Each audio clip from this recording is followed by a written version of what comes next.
Morgan Stanley म्हणतो की Sensex 1,70,000 पर्यंत जाऊ शकतो आणि गोल्डमॅन सच म्हणतो की निफ्टी 29,000 पर्यंत आणखी वर जाऊ शकतो. त्याचप्रमाणे कोटक म्हणतो की निफ्टी सध्या तुम्ही सगळे तुमच्या कॅलेंडरकडे डोळे लावून बसले असाल. 1 फेब्रुवारी कधी येतो याची वाट पाहत असाल, कारण त्या दिवशी बजेट सादर होणार आहे. या बजेटमध्ये नेमकं काय घडणार आहे याकडे सगळ्या गुंतवणूकदारांचे लक्ष आहे. या व्हिडिओमध्ये आपण बजेट बाबतच्या अपेक्षा, गोल्ड आणि सिल्वरवर होणारा परिणाम आणि स्टॉक मार्केटमध्ये काय घडू शकते यावर सविस्तर चर्चा करणार. मार्केट वर जाईल, खाली येईल, कोणत्या स्टॉक्सना बजेटचा फायदा होऊ शकतो आणि कोणत्या स्टॉक्सवर दबाव येऊ शकतो हे सगळं आज समजून घेणार आहोत. डिस्क्लेमर: या व्हिडिओमध्ये दिलेली सर्व माहिती फक्त शैक्षणिक आणि माहितीपर उद्देशाने बनवलेली आहे. इथे मांडलेली मते ही वैयक्तिक मतांवर आधारित असून ती कोणत्याही प्रकारची इन्व्हेस्टमेंट ॲडवाइस, स्टॉक रेकमेंडेशन किंवा फायनान्शियल प्लॅनिंग म्हणून घेऊ नये. मी सेबी रजिस्टर गुंतवणूक सल्लागार नाही आहे. शेअर बाजार, म्युच्युअल फंड, ETF, डेरिव्हेटिव्ह किंवा कोणतीही गुंतवणूक ही बाजारातील जोखमीशी संबंधित असते. कृपया कोणतीही गुंतवणूक करण्यापूर्वी तुमच्या आर्थिक सल्लागाराशी सल्ला जरूर साधा.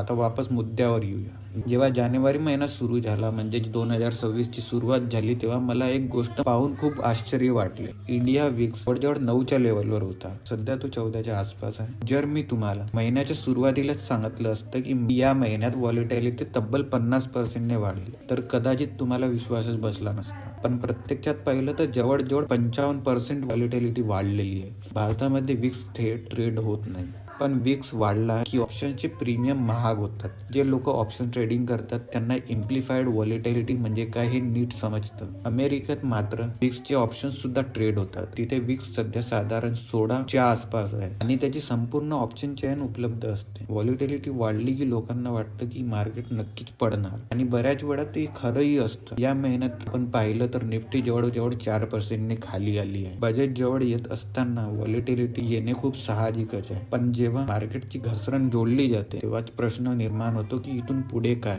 हा व्हिडिओ शेवटपर्यंत पहा, कारण शेवटी तुम्हाला स्पष्ट कळेल की नेमकं कुठे लक्ष द्यायचे आहे. आता बजेट इतकं महत्त्वाचं काय असतं हे समजून घेऊया. तुम्हाला जुलै 2024चे बजेट आठवते का? त्यावेळी गोल्ड आणि सिल्वरवर काय परिणाम झाला होता हे आठवतं का? फेब्रुवारीमध्ये इंटरिम बजेट आलं होतं आणि जुलैमध्ये फुल बजेट आलं होतं, कारण तेव्हा निवडणुका होत्या. त्यामध्ये गोल्ड इम्पोर्ट ड्युटी 15% वरून 6% करण्यात आली, म्हणजे थेट 9% कापण्यात आली. परिणाम काय झाला? गोल्डचे दर अचानक जवळजवळ 5% घसरले. भारतामधील गोल्डचा दर पूर्णपणे बजेट आणि ड्युटीवर अवलंबून असतो. आजही तुम्ही पाहाल तर इंटरनॅशनल गोल्डचा भाव वेगळा, चीनमधील गोल्डचा भाव वेगळा आणि चीनमध्ये खूप जास्त भाव सुद्धा आहे, कारण प्रत्येक देशात डिमांड आणि सप्लायची वेगळी असते. तेव्हा सरकारने सांगितलं होतं की ड्युटी कमी केल्यामुळे स्मगलिंग थांबेल, पण प्रत्यक्षात काय झालं? अनेक इन्व्हेस्टर्सच्या मते सरकारने सॉवरेन गोल्ड बॉन्डच्या बाबतीत लोकांची फसवणूक केली. पहिले लोकांना सांगितलं की गोल्डमध्ये गुंतवा, भाव वाढेल आणि त्यावर व्याज सुद्धा मिळेल.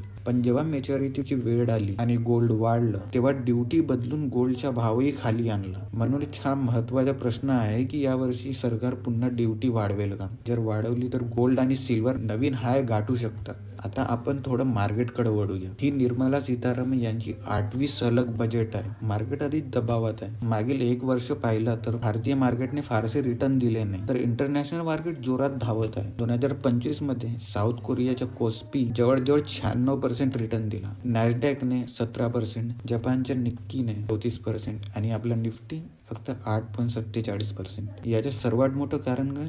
FII selling. एकट्या 2025 मध्ये FII फॉरेन इन्स्टिट्यूशनल इन्व्हेस्टर्सने जवळजवळ 14.4 लाख कोटींची विक्री केली आहे. त्यातच कॉर्पोरेट अर्निंग सुद्धा सिंगल डिजिट मध्ये आहेत. ग्लोबल मार्केटमध्ये AI ची मोठी रॅली सुरू आहे, पण भारतात तो AI ब्लूम अजून दिसत नाही. पण जर अमेरिकेत AI बबल फुटला तर त्याचा परिणाम भारतावरही होणार आहे. इतिहासात पाहिला तर बजेटच्या दिवशी व्हॉलेटिलिटी खूप जास्त असते. 2021 मध्ये निफ्टी बजेटच्या दिवशी 4.74% वर गेला होता, कारण फोकस होता इन्फ्रास्ट्रक्चर आणि बँकिंगवर.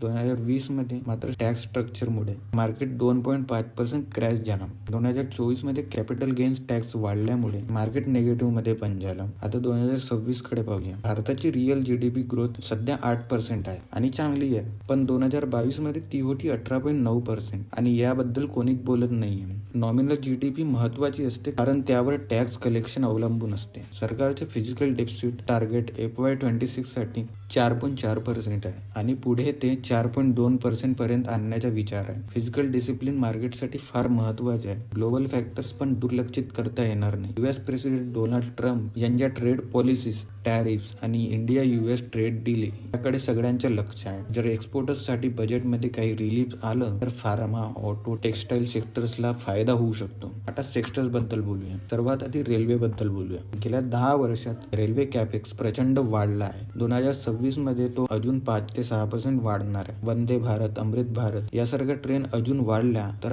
RVNL, इरकॉन, IRCTC यासारखे स्टॉक्स फोकसमध्ये राहतील. दुसरा सेक्टर आहे डिफेन्स. भारत आत्मनिर्भर भारतकडे जात आहे. डिफेन्स प्रोडक्शन 1.5 ट्रिलियन पर्यंत पोहोचला आहे. एक्सपोर्ट टार्गेट आहे 2029 पर्यंत 5,000 कोटींचा. BEL, HAL यासारखे स्टॉक्स इथे महत्त्वाचे ठरू शकतात. 2030 पर्यंत 500 gigawatt non fossil fuel capacity हे लक्ष्य आहे. सोलर, ग्रीन हायड्रोजन, बॅटरी एनर्जीवर इन्सेंटिव्ह येऊ शकतात. टाटा पॉवर, अदानी ग्रीन यावर लक्ष ठेवा. ऑटो सेक्टर विशेषतः EV यावरही फोकस असू शकतो. चार्जिंग इन्फ्रास्ट्रक्चर वाढवण्यावर भर दिला तर. आता सर्वात संवेदनशील मुद्दा म्हणजे टॅक्सेशन. गेल्या बजेटमध्ये STCG 15% वरून 20% करण्यात आली आणि LTCG 10% वरून 12.5% झाली आहे. इन्व्हेस्टर्सची अपेक्षा काय आहे की LTCG पुन्हा 10% करावा आणि एक्झेम्पशन लिमिट 1 लाखावरून 2 लाख करावी आणि STT कमी करावी. पण सरकारवर दबाव आहे. फ्रीबीज घ्यायच्या असतील तर टॅक्स कमी करणं कठीण आहे. म्हणून टॅक्स रिलीफ मिळेलच असं वाटत नाहीये. ब्रोकरेज हाऊसेस मात्र प्रचंड बुलिश आहे.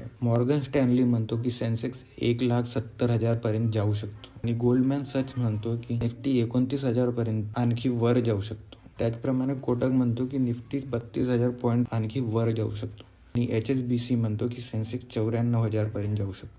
हे सगळं कॉर्पोरेट अर्निंग्सवर अवलंबून आहे. अर्निंग्स वाढल्या नाही तर टार्गेट्स फक्त कागदावरच राहतील. 2026 मध्ये 3 मोठे धोके सुद्धा आहेत. US मध्ये AI बबल बस्ट होण्याच्या, इंडिया US ट्रेड डील डिलेच्या आणि FII सेलिंग चालू राहतील तर रुपया कमजोर होईल याचं पण. आता स्ट्रॅटेजी काय? स्टॉक्स पेक्षा सेक्टरवर फोकस करा. ETFs वापरा. Defence ETF, railway ETF, energy ETF, large cap कंपन्यांवर लक्ष ठेवा आणि पेनी स्टॉक्स पासून दूर राहा. बजेट दिवशी व्हॉलिटिलिटी साठी तयार राहा. तुमचे मत काय? गोल्ड, सिल्वर मार्केट वर की खाली? कमेंट मध्ये नक्की सांगा. So thanks for watching this video. Please like, share, subscribe. This is over and out.